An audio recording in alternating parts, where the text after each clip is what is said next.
Bastın record'a geçirdim. Success factors of implant-supported removable prosthesis. And let me start with a little joke. What is the similarity between an iceberg and an implant over denture?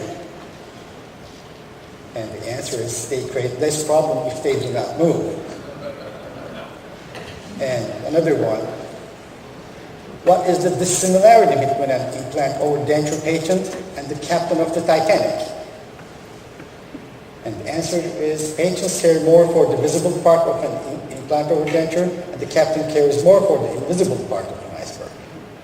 So that's the reality, and as professions, we more look like captains. So as you all know, implant over dentures can be totally implant supported with no prosthesis movement, and implant soft tissue supported with some degree of denture movements. The general axiom in prosthodontics is to treat every case with a fixed prosthesis whenever possible. But of course, this is not possible for every case because of bone resorption in vertical and horizontal direction, which cause anatomic consequences such as loss of facial and lip support. In such cases, extensive vertical and horizontal bone grafting may be required for fixed prosthesis. The amount of vertical bone loss 6 months after extraction may be 4 millimeter in premaxilla and mandible. So bone gets down to C- height in 12 months, and in 20 months to division D, which, as you see in this patient's profile. So autogenous bone grafting supported with allograft for division C- height anterior mandible before implant over denture treatment can be possible, but of course not for all patients. Implant over denture option is the most common choice of treatment for patients who prefer to avoid extensive bone grafting surgery for labial and facial tissue support and who has financial considerations. In this case, sufficient bone for 8 implants existed, but only 4 implants are placed because of the financial situation. High lip dynamics is another issue. Implant over dentures may be a better choice than a fixed prosthesis 2 or fixed prosthesis 3 with a high lip dynamic.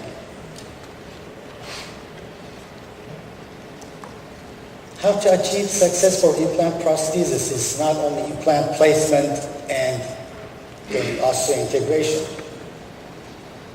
There is a sequence of treatment plan for implant over dentures, which start with prosthetic planning. Why do we need prosthetic planning for implant over dentures? It's not only for augmentation, but also for evaluating the 3-dimensional orientation of the prosthesis, but the implants, considering the comfort, function, aesthetic, and long-term success. So for prosthetic planning, we need an ideal prosthetic setup at first. For ideal prosthetic setup, we should determine the factors such as maxillary incisor position, occlusal vertical dimension, mandibular incisor position, and occlusal plane. And our final prosthesis design should look like our ideal prosthetic setup before our treatment, before we go on through these stages. Prosthetic planning requires more than 50 factors to consider. Of course, we're not going to talk about all of these in this session. Patients' aesthetic needs should be evaluated. Functional evaluation such as mastication, support, speech, hygiene situation of the substructure and the patient's manual dexterity should be evaluated.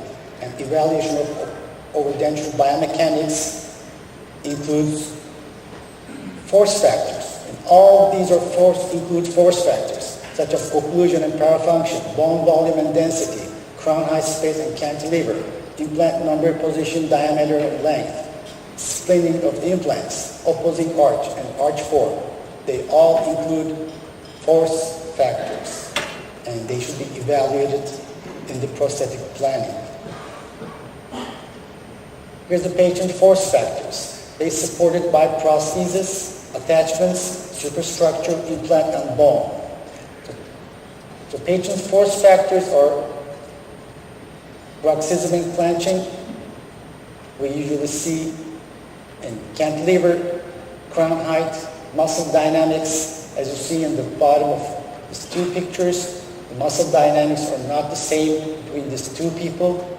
And direction of forces, as you see here, there will be potential of offset forces, opposing arch and arch form. These are all patient force factors. They should be evaluated before the treatment. So how to determine the optimal individual solution for implant over denture patients?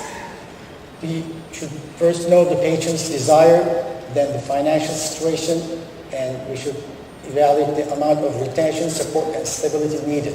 Then we look at the force factors, and then the bone volume and density. And then we decide how many implants we need, the number, size, position, and design. Our prosthetic goal for implant treatment is the long-term success. The surgical goal is the short-term success. And for the long-term success, we need biomechanical adaptation, which is related with the occlusion type, loading control, passive and hygienic substructure, function, and aesthetic. So when we look at the implant loss rates after prosthesis, we see that overdentures have high failure rates in the maxilla, that is 19% in the maxilla, and lower failure rates in the mandible. So why implants have high failure rates in the maxilla? It's because of bone density and bone volume in the premaxilla, especially type 4 and type 3 bone we see in this area.